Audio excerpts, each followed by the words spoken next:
नमस्कार किसान भाइयों, आज एक बहुत ही महत्वपूर्ण विषय पर हम ये प्रशिक्षण श्रृंखला की शुरुआत कर रहे हैं और विषय है कि वृक्ष आयुर्वेद आधारित कुणाप जल से टिकाऊ खेती। सबसे पहले हम आज जानेंगे कि आयुर्वेद और फिर उससे वृक्ष आयुर्वेद की कैसे उत्पत्ति हुई। आयुर्वेद जब हम कहते हैं तो हमें ये पता होना चाहिए कि ईसा से 700 वर्ष पूर्व आयुर्वेदाचार्य चरक जी ने आयुर्वेद की रचना करी थी और उस आयुर्वेद का आधार था कि जो हमारे पंच तत्व हैं, पंचभूत और त्रिदोष, जिसको कि हम वात पित्त कफ कहते हैं, तो इन दो आधार को लेकर के इसमें कैसे एक सामंजस्य रहे, कैसे एक बैलेंस रहे, इसको लेकर के पूरी शतायु होने का एक विज्ञान लिखा गया था जिसको कहा आयुर्वेद। और उसी आयुर्वेद के पैरेलल इस वृक्ष आयुर्वेद की संरचना की, जिसमें हमारे बहुत सारे ऋषि मुनियों ने समय समय पर प्रकृति के 5 तत्वों और वात पित्त कफ, ये त्रिदोष जो हैं, इनको ही फिर से आधार लिया कि पौधे का स्वास्थ्य कैसे अच्छा रहे और कैसे वो अच्छे से अच्छी उपज दे। माना कि हम आयुर्वेद के उन सभी घटकों का, उन सभी कंपोनेंट्स का पालन करते हैं। जैसे पंच महाभूत हैं, तो पंच महाभूत 5 तत्व जब ये बैलेंस में रहते हैं तो हमारे जितने नेचुरल साइकिल्स हैं, ये सब प्रकृति की जो साइकिल्स हैं, ये शाश्वत रहती हैं। और जब ये शाश्वत रहती हैं तो हमारी खेती भी शाश्वत रहेगी। तो ये मूल आधार है कि पंच महाभूत छित जल पावक गगन समीरा, और उसके बाद जो त्रिदोष हैं, वात पित्त कफ, इन सब का बैलेंस करके वृक्ष आयुर्वेद। तो ये वृक्ष आयुर्वेद संपूर्ण रूप से प्राकृतिक नियमों के अनुकूल और एक जैविक विधा है जो समय समय पर हमारे ऋषि मुनियों द्वारा लिखी गई है। ये कोई आज का विषय नहीं है, ये हमारी प्राचीन भारत सभ्यता का, जिस समय हम स्वर्णिम काल से गुजरते थे, उस समय का ये विज्ञान है। आयु का विज्ञान, चाहे वो पौधों की आयु का विज्ञान हो, चाहे वो प्राणी मात्र की आयु का विज्ञान हो, तो उस विज्ञान को, उसमें जो खूबियां छुपी हुई हैं, आज की आवश्यकता है कि हम उनसे परिचित हों और उसको आधुनिक परिवेश में लेकर के जाएं और उससे फायदा लें। इसके साथ ही जब हम वृक्ष आयुर्वेद की बात करते हैं तो एक तो हो गया ये पंच महाभूत और त्रिदोष का बैलेंस। ये हमारी बहुत सारी भौतिक विधियां निकली और इन्हीं भौतिक विधियों के साथ साथ हमारे वृक्ष आयुर्वेद में पराभौतिक एनर्जी, जिसको कि हम भाव कहते हैं, उसका भी समावेश किया गया, उसका इंटीग्रेशन किया गया। तो भौतिक और पराभौतिक दोनों विधियों का जब समावेश किया गया, भावनाओं के साथ, जिसको हम पॉजिटिव एनर्जी कहते हैं, उसको भी इंटीग्रेट किया गया और जो विधा निकली वो संपूर्ण रूप से सात्विक अन्न पैदा करने की विधा निकली, संपूर्ण रूप से प्राकृतिक नियमों का पालन करते हुए संपूर्ण रूप से जैविक विधा वृक्ष आयुर्वेद का निर्माण हुआ। पौधे भी हमारी संवेदनाओं को, हमारी भावनाओं का प्रत्युत्तर देते हैं। इसको प्रमाणित किया था हमारे देश के एक महान वैज्ञानिक आचार्य जगदीश चंद्र बोस जी ने, और उसका प्राथमिक चरण पर काम, उसका पुनर्जीवन का काम राजयोग एजुकेशन रिसर्च फाउंडेशन, जो कि प्रजापिता ब्रह्मा कुमारी ईश्वरी विश्वविद्यालय की एक भगिनी संस्था है, उसमें किसानों के खेत में इस बात का अनुभव किया जा रहा है और काफ़ी अच्छा काम चल रहा है। तो वृक्ष आयुर्वेद ने इस कंपोनेंट को भी, इस आयाम को भी इंक्लूड किया है। तो आज की जो हम ये प्रशिक्षण श्रृंखला शुरू करेंगे, उसमें जो हम विषय कवर करेंगे वो होंगे कि वृक्ष आयुर्वेद आधारित जैविक कृषि, एक वृहद कृषि ज्ञान और भारतवर्ष की प्राचीन परंपरा। उसके बाद हम जानेंगे जो हमारा मुख्य विषय है, क्योंकि वृक्ष आयुर्वेद एक बहुत वृहत विषय है और इस श्रृंखला में जो हमने लिया है वो है हर्बल कुणाप जल। ये एक ऐसा द्रव्य है जो वृक्ष आयुर्वेद के नियमों पर आधारित है, जिससे पौधों का न केवल पोषण होता है बल्कि उसकी संपूर्ण सुरक्षा होती है और उससे जो अनाज निकलता है वो सात्विक और एक शाश्वत विधि के तहत हमारे सारे उससे पंचभूत सब बैलेंस रहते हैं, रिसोर्स कंजर्वेशन रहता है। तो ऐसे हर्बल कुणाप जल पर हम बात करेंगे। साथ ही हम देखेंगे कि कुणाप जल का मूल रूप क्या था वृक्ष आयुर्वेद में, और उसको फिर समय के साथ उसको जो मॉडिफाई किया गया तो उससे बना हर्बल कुणाप जल, उस पर बात करेंगे। फिर हर्बल कुणाप जल को बनाने की विधि क्या है, इसको हम प्रैक्टिकली देखेंगे। प्रैक्टिकली हम किसान भाइयों के आगे दिखाएंगे कि हम इसको किस रीति बनाएं, कैसे बनेगा ये, क्या क्या चीज़ें इसमें चाहिए, क्यों चाहिए वो चीज़ें, तो इसको हम देखेंगे। फिर उसका उपयोग कैसे करें, हर्बल कुणाप जल को हम फसलों में उपयोग कैसे करें, कब डालें, कितना डालें, तो हम इस पर चर्चा करेंगे। फिर इस हर्बल कुणाप जल की विशेषताएं क्या हैं, इसकी क्या विशेषताएं हैं और जैविक खेती में इसका उपयोग क्यों करते हैं, तो उस पर हम बात करेंगे। उसके अलावा हर्बल कुणाप जल का उपयोग करने से जो किसानों को फायदे हुए हैं, प्रत्यक्ष रूप से जो फायदे हुए हैं, तो हम उन उदाहरणों को आपके सामने पेश करेंगे ताकि हमारे सभी किसान बहनें भाइयों उत्साहित हों और इस विधा का उपयोग अपने अपने खेतों में कर सकें। तो आइए सबसे पहले हम जानेंगे कि वृक्ष आयुर्वेद आधारित कृषि, जैविक कृषि एक वृहद कृषि ज्ञान है, भारतवर्ष की प्राचीन परंपरा है और ये हमको अवश्य ही जानना चाहिए।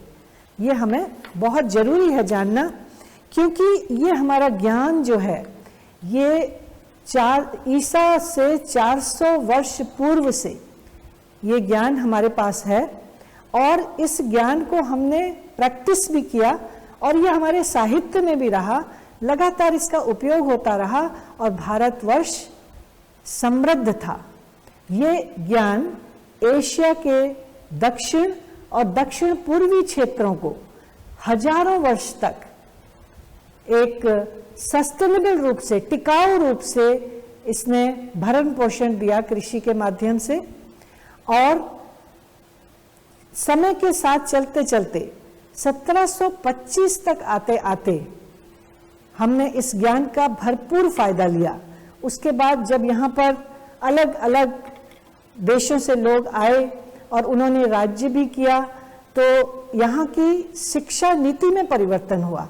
जब यहाँ की शिक्षा नीति में परिवर्तन हुआ तो उसके बाद जो हमारे ये ज्ञान था वृक्ष आयुर्वेद का, जो ये ज्ञान हमने उपयोग किया था, ये संस्कृत में था और जो नई शिक्षा नीति आई हमारी वो अंग्रेजी में हम लोग मॉडर्न ज्ञान हमने पढ़ा, तो ये कहीं पीछे छूट गया। जब ये पीछे छूट गया तो इसका उपयोग भी छूट गया। और अगर हम आज देखें, हमारे और हमारे से पहले सारी पीढ़ियों ने इसको अपने पाठ्यक्रम में भी नहीं पढ़ा, न हमको बताया गया। तो अगर हम देखें तो बहुत सारा साहित्य जो पांडुलिपियां समय समय पर लिखी गई, जैसे मैं बताऊं आपको कुछ, जैसे कौटिल्य का अर्थशास्त्र, कौटिल्य ने लिखा, उसने वृक्ष आयुर्वेद का बहुत सुंदर चित्रण किया। वृहद संहिता, इसमें वृक्ष आयुर्वेद को लिखा गया, ऋषि वारामिरा ने इसको लिखा। उसके बाद लगभग 1000 बरस पहले ऋषि सुरपाल ने वृक्ष आयुर्वेद नाम की किताब ही लिख डाली, और वो पूरी किताब जिसमें कि खेती बाड़ी की तमाम उन्नत तकनीकें शामिल थीं, तो वो 1000 बरस पहले लिखा। और वहीं पर कुणाप जल का बहुत चर्चा है उस किताब में, तो उसको हम प्रैक्टिकली देखेंगे। उसके बाद ऋषि चावंड राय जी ने लोकोपकार पांडुलिपि लिखी, उसमें उन्होंने वृक्ष आयुर्वेद को लिखा। उसके बाद सोमेश्वर देव ने वृक्ष आयुर्वेद को लिखा अभिलाषितार्थ चितामणि में। उसके बाद सारंगधर जी ने लिखा उपवन विनोद में, उसमें उन्होंने वृक्ष आयुर्वेद का चित्रण किया। फिर विश्व वल्लभ नामक पांडुलिपि लिखी, जिसको कि चक्रपाणि मिश्रा जी ने लिखा। और अंत में जो सबसे लास्ट उल्लेख मिलता है वृक्ष आयुर्वेद का, वो मिलता है शिव तत्व रत्नाकर। एक पांडुलिपि है जिसको कि राजा बासवराव जी ने लिखा और उन्होंने इसे कन्नड़ में लिखा। तो इस प्रकार हम देखें कि अलग अलग समय पर ईसा से 400 वर्ष पूर्व से लेकर के और 1725 ईस्वी तक विभिन्न ऋषि मुनियों विद्वानों ने इस वृक्ष आयुर्वेद को लिखा, और ये सभी अलग अलग जगह के रहने वाले थे। तो हम ये कह सकते हैं, ये पूर्ण रूप से सिद्ध होता है कि वृक्ष आयुर्वेद समय अक्रॉस द टाइम, मतलब समय के सीमा उसकी काफी लंबी रही, और विभिन्न जगह के लोगों ने इसको परीक्षण किया, तो विभिन्न भौगोलिक परिस्थितियों पर यह ज्ञान खरा उतरा और विभिन्न समय पर यह ज्ञान खरा उतरा। तो ऐसा वृक्ष आयुर्वेद का ज्ञान, जिसमें कि हमारे बहुत सारे कृषि तकनीकी समाये हुए थे। जैसे आप देख सकते हैं, ये मैं एक तालिका आपके सामने प्रस्तुत है जिसमें कि बताया गया है कि वृक्ष आयुर्वेद की विधि जो संपूर्ण रूप से प्राकृतिक नियमों के अनुकूल और जैविक विधियां थी, तो उसमें सारी कृषि विधा जो कि हम आज भी पढ़ते हैं, आज हम उनको स्टैंडर्डाइज करते हैं। तो ऐसी कृषि विधा जिसमें कि मृदा संरक्षण की बात करी, मृदा की पहचान की बात करी, मृदा के वर्गीकरण की बात करी, बुआई के समय बीजों को किस तरीके का ट्रीटमेंट देंगे ताकि वो बहुत अच्छी तरह से उगें, उनकी अंकुरण क्षमता अच्छी हो, ऐसी तकनीकें, बुआई की विभिन्न तकनीकें, प्रवर्धन की विभिन्न तकनीकें के अलावा सिंचाई के अलग अलग मेथड्स, पोषण की, पौधों को कैसे बढ़िया पोषण दिया जाए, उनकी रक्षा कैसे की जाए, पादप रक्षा कैसे की जाए, वो तकनीकें। फिर उसके बाद पंचभूत और त्रिदोष के सिद्धांत के आधार पर पौधों की बीमारियों की पहचान और उसका निराकरण। वृक्षों की महिमा वृक्ष आयुर्वेद में बहुत है, तरु महिमा उसको कहते हैं वो। इसके अलावा उपवन और बागवानी, तो ये सारा विज्ञान, और उससे भी महत्वपूर्ण जो हम आजकल बायोटेक्नोलॉजी पढ़ रहे हैं, उसका पूरा संपूर्ण ज्ञान, लेकिन उस समय के अनुसार जो ऋषि मुनियों ने जो मंथन चिंतन और अपने अनुभव के आधार पर चित्रीकरण, जिसमें कि प्राचीन जैव प्रौद्योगिकी संबंधी सारी विधियां हैं, जिसमें हम बायोटेक्नोलॉजिकल एस्पेक्ट्स को देखते हैं, तो वो पूरा ज्ञान। उसके अलावा ऐसे पेड़ों का चिन्हीकरण जिससे कि हम ये पहचान सकते हैं कि कहाँ पर वाटर लेवल जमीन के अंदर कहाँ पर होगा, तो ये सारा ज्ञान। तो कहने का मतलब ये है सार में कि वृक्ष आयुर्वेद में तमाम साइंस, तमाम विज्ञान समाया हुआ है, जिसको कि हमें अब आज की परिस्थितियों में उसको टेस्ट करने की ज़रूरत है। इसमें वैज्ञानिकों की बहुत बहुत पहल करने की ज़रूरत है, और 1725 तक हम ये पढ़ते थे, हम करते थे। और उस समय भारत कई देशों को कई कृषि उत्पाद निर्यात करता था, परंतु बाद में जब ये ज्ञान को हम धीरे धीरे भूल गए, और मैं समझती हूँ कि भाषा का इसमें एक बहुत बड़ा रोल रहा कि जब नई हमारी शिक्षा नीति आई तो वो संस्कृत में नहीं थी, तो ये जो संस्कृत का ज्ञान था ये पीछे हो गया, और हमने जिस भाषा में, अंग्रेजी भाषा में जो ज्ञान आया उसको पढ़ा और उसके फायदे भी उठाए। परंतु ये जो संस्कृत में हमारे ऋषि मुनियों ने लंबे समय तक टेस्ट करने के बाद जो ज्ञान दिया, ये पीछे छूट गया, और धीरे धीरे जो भारत सोने की चिड़िया था, तमाम चीज़ें कृषि उत्पाद निर्यात करता था, वो 1960 तक आते आते अपने भरण पोषण के लिए भी दूसरे देशों पर निर्भर हो गया। तो जब निर्भर हो गया तो फिर उस समय मैं अपने जितने हमारे योजनाकार हैं, नीतिकार हैं, और जो वैज्ञानिकों ने जो काम किया, उस वक्त जो भी नॉलेज उपलब्ध थी उसके आधार पर, तो मैं उन सबको नमन करती हूँ, वंदन करती हूँ। और एक हरित क्रांति का जो आगाज हुआ, और हम लोग अनाज के क्षेत्र में, खाद्यान्नों के क्षेत्र में, फलों के क्षेत्र में हम लोग काफ़ी अग्रणी फिर से हुए। हम सेल्फ डिपेंडेंट हुए, आत्मनिर्भर हुए। परंतु आज हमें आभास है कि इन 50-55 सालों में जो विधा आई थी, उस विधा से अब काफ़ी कुछ हमें प्राकृतिक में उथल पुथल दिखाई दे रही है। जलवायु परिवर्तन हो रहा है, ग्लोबल वार्मिंग हो रही है, कृषि संसाधनों का लगातार क्षरण हो रहा है, और उसके साथ साथ हमारी खेती दिन प्रतिदिन महंगी होती जा रही है। किसान का बेटा भी आज किसानी नहीं करना चाहता। तो ऐसे कृषि प्रधान देश में ऐसी स्थिति जब आ गई है, खास तौर से जो ज़्यादा संख्या में छोटे और मझोले किसान हैं, वो सब खेती से परे रहना चाह रहे हैं।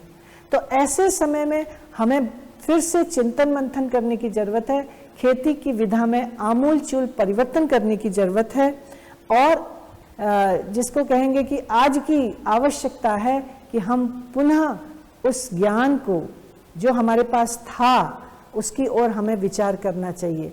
और बहुत खुशी की बात यह है कि हमारे देश के ही वैज्ञानिकों ने उस पर चिंतन मंथन शुरू किया, और उसमें से मुख्य वैज्ञानिक जो हैं, जो इस वृक्ष आयुर्वेद को पुनर्जीवित करने के लिए, जिन्होंने, मैं कहूँगी, जो झंडा लेके सबसे आगे चले, उसमें उन अग्रणी वैज्ञानिकों में एक नाम है जो कि अंतर्राष्ट्रीय ख्याति प्राप्त वैज्ञानिक डॉक्टर YL नैने जी।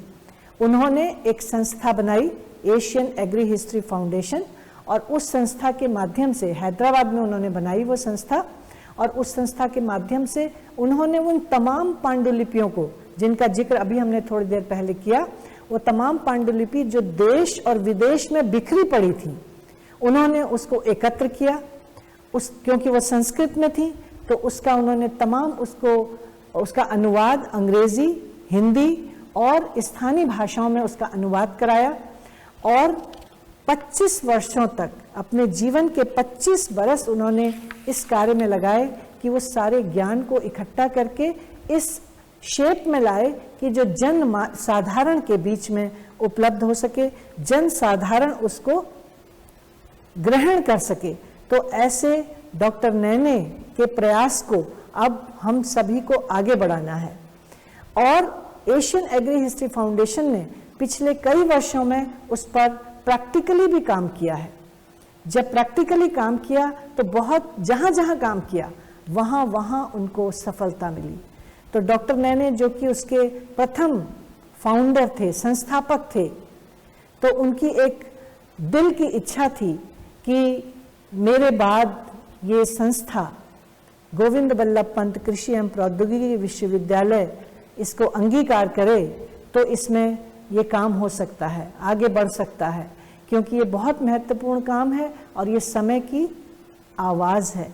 तो इसको, उनकी इस इच्छा का सम्मान करते हुए अब एशियन एग्री हिस्ट्री फाउंडेशन का मुख्यालय गोविंद बल्लभ पंत कृषि एवं प्रौद्योगिकी विश्वविद्यालय में है, और वर्तमान में उनके ही एक शिष्य डॉक्टर SP बेनीवाल उसके चेयरमैन हैं, और उनकी देखरेख में अब वृक्ष आयुर्वेद का काम पुनः किसानों तक ले जाने की जिम्मेदारी, और उसमें हमारे गोविंद बल्लभ पंत कृषि विश्वविद्यालय के माध्यम से, जहाँ की शिक्षाविदों का एक, हर क्षेत्र के शिक्षाविद हैं जहाँ पर, तो उन सभी शिक्षाविदों के माध्यम से, उन सभी विद्वानों के माध्यम से वृक्ष आयुर्वेद को हमें गांव-गांव तक, किसान तक इसको ले जाना है, और ले जा रहे हैं, और सफलता मिल रही है। तो इसलिए आज ये प्रशिक्षण के समय मैंने इन बातों को आपको बताना इसलिए उचित समझा कि ये बहुत महत्वपूर्ण है।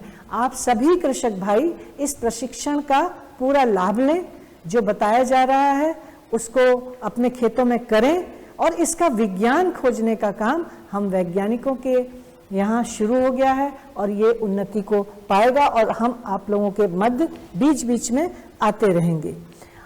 ये विज्ञान डॉक्टर नैने के अथक प्रयासों के बाद अब वर्तमान में विभिन्न कृषि विश्वविद्यालय, देश भर के कृषि विश्वविद्यालयों में इसकी पढ़ाई भी शुरू हो गई है।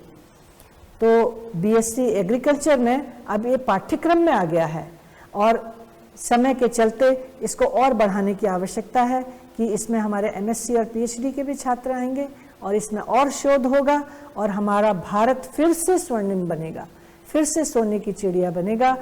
तो जो आज की समस्या है, जो खेती छोड़ रहा है किसान, तो वो खेती में फिर से आएगा और आने भी लगा है। आजकल कई यंग बच्चे खेती में मुड़ के आ रहे हैं और कारण उसका ये है कि जो ये वृक्ष आयुर्वेद का ज्ञान है, ये विभिन्न प्रकार की जो आजकल खेती चली हुई है, चाहे हम ऋषि कृषि कहें, चाहे हम अमृत पानी कहें, चाहे हम उसको प्राकृतिक खेती कहें, गौ आधारित खेती कहें, तो ये खेती वृक्ष आयुर्वेद के सिद्धांतों को समेटे हुए है।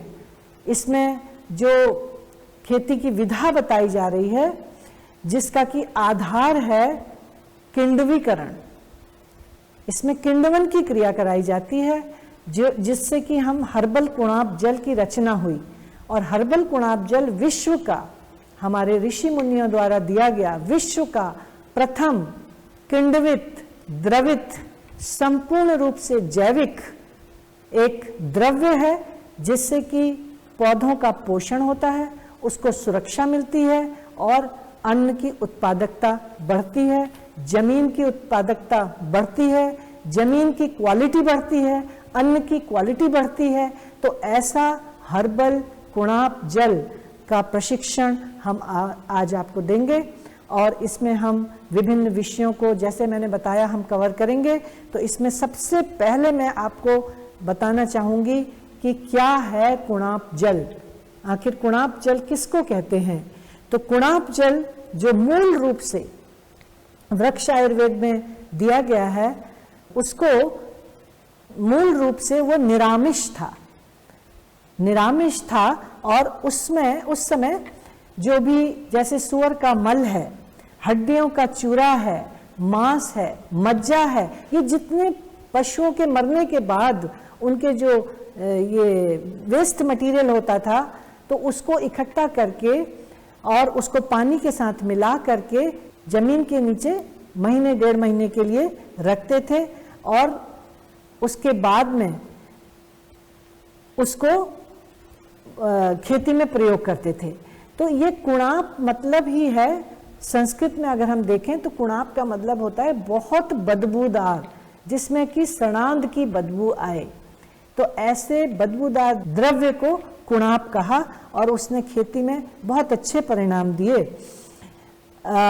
लगभग 1000 बरस पूर्व वैद्य सुरपाल जी ने इस कुणाप जल और तमाम वृक्षायुर्वेद के ज्ञान को एक ही किताब में समाहित किया। उस किताब का नाम ही उन्होंने वृक्ष आयुर्वेद रखा। तो उसमें वो कैसे बनाते थे, उसमें कई स्टेप्स हैं। जैसे मैंने आपको बताया कि जानवरों के, मरे हुए जानवरों के जो विभिन्न भाग होते थे, चाहे वो मांस हो, मज्जा हो, तो मछली है, मेढ़ा है, बकरा है, या कोई भी सींग वाले जो जानवर होते थे, उनका मांस मज्जा को एकत्रित करके भंडारित करते हैं, फिर इसको पानी के साथ मिलाते हैं, फिर इसको उबालते हैं। उबालने के बाद इसमें पर्याप्त मात्रा में धान की भूसी या भूसी मिलाते हैं और फिर इसको लोहे के बर्तन में, जिसमें थोड़ा सा तेल भी हो कुछ, तो उसमें इसको उबाला जाता है। उसके बाद इसमें भीगी हुई दाल, उड़द की दाल और तिल के तेल की, प्राथमिकता तिल के तेल को, नहीं तो सरसों का तेल या मूंगफली का तेल, उसकी जो खली होती है उसका इसमें इस्तेमाल होता है। फिर इसमें शहद का भी इस्तेमाल होता है और घी भी मिलाया जाता है। तो इन सारी चीज़ों का उस समय कोई माप नहीं दिया गया, बड़ा ये फ्लेक्सिबल था। आप इन सारी चीज़ों को मिला करके और फिर उसको उबाल करके, उबालने के बाद छान करके इसको खेतों में उपयोग करते हैं, जो कि कुणाप जल के नाम से जाना जाता है और इसका खेती में उपयोग होता है। तो ये तो था मूल रूप से वृक्ष आयुर्वेद में उल्लेखित कुणाप जल। अब इसको समय के चलते निरामिष कुणाप जल को शामिष कुणाप जल में परिवर्तित किया गया, जिसको कि हमने कहा हर्बल कुणाप जल। तो आज हम विशेष हर्बल कुणाप जल क्या है, कैसे बनाएंगे, तो इस बात पर हम आपको प्रशिक्षण देंगे और उसकी विधि बताएंगे, और विधि बिल्कुल प्रैक्टिकल बताई जाएगी। तो आइए हम देखेंगे कि प्रैक्टिकली इस हर्बल कुणाप जल को हम कैसे बनाएं। वृक्ष आयुर्वेद आधारित कुणप जल कैसे बनाते हैं, जो मूल रूप से वृक्ष आयुर्वेद में उल्लेखित किया गया है ऋषि सुरपाल द्वारा और हमारे अन्य ऋषि मुनियों द्वारा। अब वो निरामिष कुणाप जल को कालांतर में शामिष बनाया गया, मतलब उसमें हमने सारी पत्तियां, दालें और इस तरीके की चीज़ें, कोई भी निरामिष चीज़ का उपयोग इसमें नहीं है। तो हम लोग देखेंगे कि कैसे हर्बल कुणाप जल का निर्माण किया जाता है। हर्बल कुणाप जल बनाने के लिए हम गाय का गोबर 10 से 15 किलोग्राम, गौमूत्र 15 से 20 लीटर, गुड़ जो खराब हो गया हो काला गुड़ 2 किलोग्राम, अंकुरित साबुत उड़द 2 किलोग्राम, सरसों या नीम की खली 2 किलोग्राम और स्थानीय खरपतवार बारीक कटे हुए वो भी करीब करीब 20 किलोग्राम लेकर के, और उसको फिर ड्रम में डाल के और पानी उसमें मिला देते हैं। अब जिस परियोजना के तहत हम इस हर्बल कुणाप जल का निर्माण कर रहे हैं, वो हमें भारत सरकार से वहाँ का जो पर्यावरण, जलवायु परिवर्तन और वन मंत्रालय जो है भारत सरकार का, उसमें से वृक्ष आयुर्वेद का प्रोजेक्ट आया हुआ है, उसमें हमें हर्बल कुणाप जल बनाना है। और वो प्रोजेक्ट विशेष अल्मोड़ा ज़िले के लिए है। तो वहाँ पर बिच्छू घास, उसको अंग्रेज़ी में नीटल ग्रास कहते हैं और वैसे हिंदी में बिच्छू घास, क्योंकि वो घास आप छू नहीं सकते। अब जैसे वो हाथ पकड़ेंगे सारे हाथ में खुजली हो जाती है, तो काटते समय थोड़ा ध्यान तो रखना चाहिए। तो वहाँ का जो ये खरपतवार है ये बहुत ही कॉमन है, तो उस खरपतवार आधारित हम कुणाप जल बनाने के लिए उस खरपतवार की पत्तियां डालनी पड़ेंगी। तो इस प्रकार जहाँ पर जो खरपतवार है, तो ये हर्बल कुणाप जल की बहुत अच्छी विशेषता है कि आप हर जगह वहीं के स्थानीय चीज़ों से बना सकते हैं। कुछ भी आपको बाज़ार से ख़रीदने की ज़्यादा ज़रूरत नहीं है, और उससे आप सारे माइक्रोन्यूट्रिएंट, मैक्रोन्यूट्रिएंट, क्योंकि जितने ये आपके खरपतवार हैं ये बड़े हार्डी होते हैं, इनमें सूखा सहने की ज़्यादा क्षमता होती है, इनमें बीमारियों को सहने की ज़्यादा क्षमता होती है। तो इनके अंदर कुछ ऐसी दवाइयाँ होती हैं, कुछ ऐसे केमिकल्स होते हैं जो कि ये कुणाप जल को भी ऐसा बना देते हैं कि जो वो पौधे के अंदर वो क्षमता पैदा कर देता है, मिट्टी के अंदर वो क्षमता पैदा कर देता है कि बीमारियों से, उसमें बीमारी कीड़े से लड़ने की क्षमता उत्पन्न हो जाती है। ऐसे वृक्ष हमारे यहाँ हैं। जैसे एक अगर फफूंदीजनक बीमारी लगती है तो उसके लिए एक ये विशेष घास है, क्लीरोडेंड्रॉन कहते हैं इसको, तो इसका हम उपयोग करते हैं। तो वृक्ष आयुर्वेद की खूबसूरती है कि इसकी संरचना जगह जगह, स्थान से स्थान बदलती रहती है। ये आप देख सकते हैं इस बाल्टी के अंदर में भूसी, धान की भूसी का पानी रखा है। तो किसान भाई बहुत ध्यान से नोट करें, धान की भूसी को उबालेंगे और 200 लीटर के लिए 3 से 3.5 किलोग्राम भूसी का उपयोग करेंगे और उसको 3-4 घंटे खूब अच्छी तरह से उबाल लेंगे। उबालने के बाद में इस पानी को छान लेंगे और भूसी उपयोग नहीं आएगी, इसका पानी उपयोग में आएगा। इस पानी को छान लेंगे और छानने के बाद में जब ये ठंडा हो जाए, खूब अच्छे तरह से उसे ठंडा करने के बाद इसमें डाल देंगे। तो इसका ये जो भूसी है, इसके अंदर में एक बड़ी एक सिलिका नामक एक चीज़ होती है। वो सिलिका पौधों के अंदर, उसकी जड़ों के अंदर, उसके पौधों बीजों के अंकुरण के समय उनको तमाम तरीके की बीमारियों और कीड़ों इत्यादि के लिए एक प्रतिरोधक का काम करती है। तो अभी हम ये धान की भूसी के पानी को इसके अंदर डालेंगे। इसके बाद हम इसमें दूध डालेंगे। ये गाय का दूध है, दूध को हम इसमें डाल देंगे। करीब 1 लीटर के आसपास ये दूध है। दूध डालें इसमें, 3-4 दिन पुरानी खट्टी छाछ का हम उपयोग कर रहे हैं हर्बल कुणाप जल बनाने के लिए।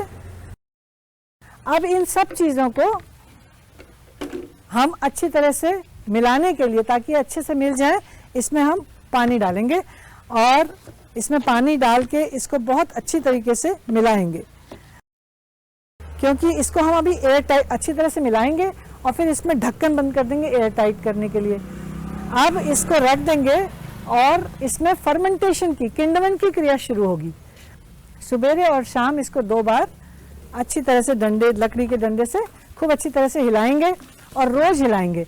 तो गर्मियों के दिनों में, जैसे आजकल के दिन है, तो करीब करीब 10 से 15 दिन लगते हैं पूरा रिएक्शन होने में, पूरा फर्मेंटेशन का रिएक्शन होने में 10 से 15 दिन लगते हैं। तो इसको हम सुबेरे और शाम 10 से 15 दिन तक खूब अच्छी तरीके से हिलाएंगे और नित्य प्रति देखेंगे कि इसमें बहुत बुलबुले ऊपर को आते हैं। इसमें से बुलबुले निकलने बंद हो जाएं तो समझ लीजिए कि आपका हर्बल कुणाप जल परफेक्ट बन गया है, रिएक्शन पूरा हो चुका है, किण्वन की क्रिया पूरी हो चुकी है। छान करके खेतों में उपयोग करेंगे। तो हर्बल कुणाप जल बनाने की विधि आपने देखी कि कैसे बनाते हैं। अब उसको फसलों में उपयोग कैसे करते हैं, तो आप बहुत ध्यान से सुनिए और एक भी स्टेप मिस मत करिएगा।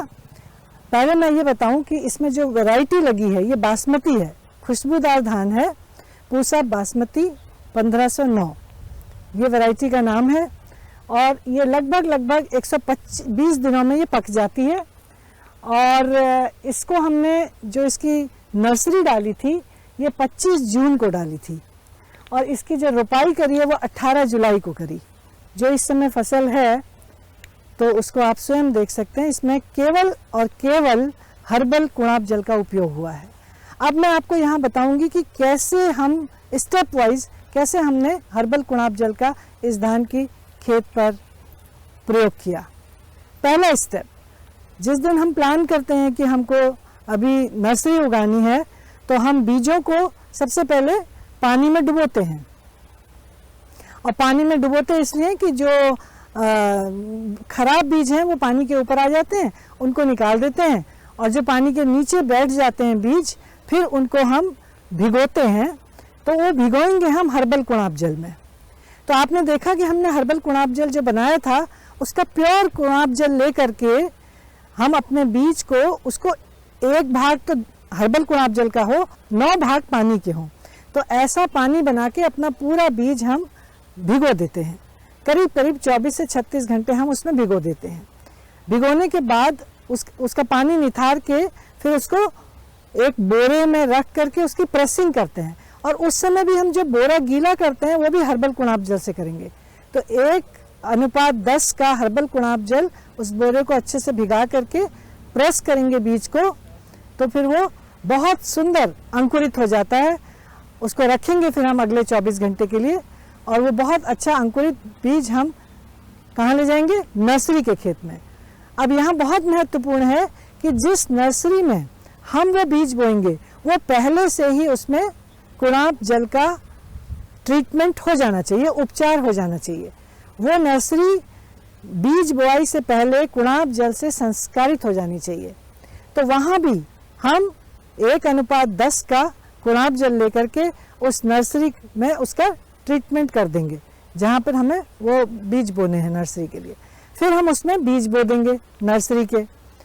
अब नर्सरी के बीज बोने के बाद, क्योंकि हमें सब किसान भाइयों को मालूम है कि 21, 22, 23 दिन की नर्सरी हम लगाते हैं, तो करीब 10 दिन बाद फिर से कुणाप जल उसमें डालेंगे 1:10 और उसका रेट क्या रहेगा? लगभग 1 मीटर स्क्वायर में 0.1 लीटर मतलब 100 मिलीलीटर कुणाप जल डालेंगे, उस हिसाब से उसको डालेंगे। तो आपने नर्सरी को संस्कारित किया, संस्कारित नर्सरी में संस्कारित बीज को बोया हर्बल कुणाप जल से। उसके बाद में 10 दिन बाद आप फिर से नर्सरी में 1:10 के हिसाब से बनाया गया कुणाप जल डालेंगे। उसके बाद 21 दिन में, जिस समय आप नर्सरी उखाड़ेंगे 21-22 दिन के बाद मुख्य खेत में ले जाने के लिए, तो उस समय फिर बहुत ध्यान देने की बात है। बड़ा इम्पोर्टेंट स्टेप है कि आप पहले नर्सरी उसको थोड़ा सा सिंचाई करेंगे उसमें, ताकि नर्सरी अच्छी तरीके से निकले। और एक टब में 1:10 का जो कुणाप जल, हर्बल कुणाप जल है, उसको टब में रखेंगे और नर्सरी निकाल के उसमें डुबो के रखेंगे। बहुत महत्वपूर्ण है, नर्सरी उसमें डुबो के रखेंगे। और करीब करीब आप 24 घंटे तक भी नर्सरी वैसी रख सकते हैं, लेकिन 4-5 घंटा तो उसमें ज़रूर आप पौध को डुबा के रखें। पौध को डुबाने के बाद फिर आप उसको मेन खेत में बोएंगे। लेकिन यहाँ भी आप ध्यान रखें कि जब मेन खेत में आप उस खेत को रोपाई के लिए तैयार कर रहे हैं, तो उस वक्त में फिर से उसमें कुणाप जल का ट्रीटमेंट होना चाहिए, तब उसमें रोपाई की जाएगी। तो आपकी नर्सरी भी उपचारित है, आपकी पौध भी उपचारित है, बीज भी उपचारित है, और जिस मुख्य खेत में आप उसकी रोपाई करने जा रहे हैं वो भी उपचारित है। तो ऐसा उपचारित पौध फिर खेत में लगा देंगे। खेत में लगाने के बाद में हर 15 दिन बाद, 15-16 दिन पर सिंचाई के पानी के माध्यम से खेत में हर्बल कुणाप जल चला जाना चाहिए। उसका जो रेट है, जो उसकी दर है, किसान भाई नोट करेंगे, 400 लीटर प्योर कुणाप जल 1 एकड़ एरिया के लिए पर्याप्त है। इसको सिंचाई के पानी के साथ आप 10 दिन, 15 दिन, 16 दिन, इतने दिनों में ये लगातार खेत के अंदर जाना चाहिए। तो उस तरह से हमने कर करके अब आप समझिए कि ये 18 जुलाई की बोई हुई फसल है, रोपाई की हुई फसल है, तो ये आपके सामने है। वैसे इसकी जो औसत उत्पादकता है वो 42-45 क्विंटल पर हेक्टेयर से लेकर 55-60 क्विंटल, कभी कभी जब बहुत अच्छा मैनेजमेंट करें तो 65 क्विंटल प्रति हेक्टेयर तक चली जाती है। एशियन एग्री हिस्ट्री फाउंडेशन, जिसका मुख्यालय गोविंद वल्लभ पंत कृषि एवं प्रौद्योगिकी विश्वविद्यालय में स्थित है, उसमें डॉक्टर SPS बेनीवाल उस संस्था के एशियन एग्री हिस्ट्री फाउंडेशन के वर्तमान चेयरमैन हैं, और उनकी देखरेख में पूरे भारतवर्ष में अलग अलग चैप्टर्स के माध्यम से वृक्ष आयुर्वेद को पुनर्जीवित करने का कार्य किया जा रहा है। केरल में बहुत अच्छा काम हो रहा है। केरल में कुन्नूर ज़िले से अलख लगी है, वहाँ से काम शुरू हुआ है और ज़िलों में बढ़ रहा है। सभी प्रकार की फसलों में, खाद्यान्नों में, तिलहनों में, फलों में, सब्जियों में, फूलों में बहुत सुंदर परिणाम मिले हैं और काम दिन प्रतिदिन बढ़ता जा रहा है। इसी प्रकार चाय के बागानों में, चाय के बागान जो नॉर्थ ईस्ट इंडिया में हैं, असम में, दार्जिलिंग में, अरुणाचल प्रदेश में, वहाँ चाय को ऑर्गेनिक बनाने के लिए हर्बल कुणाप जल की विशेष भूमिका रही है, क्योंकि चाय की खेती में बहुत सारे कीड़े और बीमारियों का आगाज़ होता है। तो ऑर्गेनिक चाय पैदा करना अपने आप में एक चुनौती भरा काम होता है, लेकिन वृक्ष आयुर्वेद की देन हर्बल कुणाप जल के माध्यम से बहुत सारा एरिया ऑर्गेनिक चाय उत्पादन के अंदर आ गया है। इसी प्रकार अब हम उत्तराखंड में किसानों के बीच में गए और वहाँ पर हमने एशियन एग्री हिस्ट्री फाउंडेशन के माध्यम से किसानों के बीच में हर्बल कुणाप जल को लोकप्रिय बनाने का काम किया और बहुत अच्छे परिणाम प्राप्त हुए। ये वृक्ष आयुर्वेद पद्धति से बनाया गया है, जो घरेलू तरीके से बनाया जाता है और बहुत ही अच्छा रिजल्ट इसने मैंने देखा है इसका। ये पौधा जो कीवी का आप देख रहे हैं, ये कम से कम 8 साल पुराना पौधा है और पिछले 4 साल से इसमें फल आ रहा है। जो फल आ रहा था 8 से 10 किलो, बहुत से 15 किलो। तो इस बार मैंने किया, जो आप इस बार देख रहे हैं फल जो आया है, लगभग 1 कुंटल से ऊपर का फल आया हुआ है। आपको मैं दिखाना चाहूँगा, क्योंकि ये बोलने की बातें नहीं है, दिखने की चीज़ें हैं।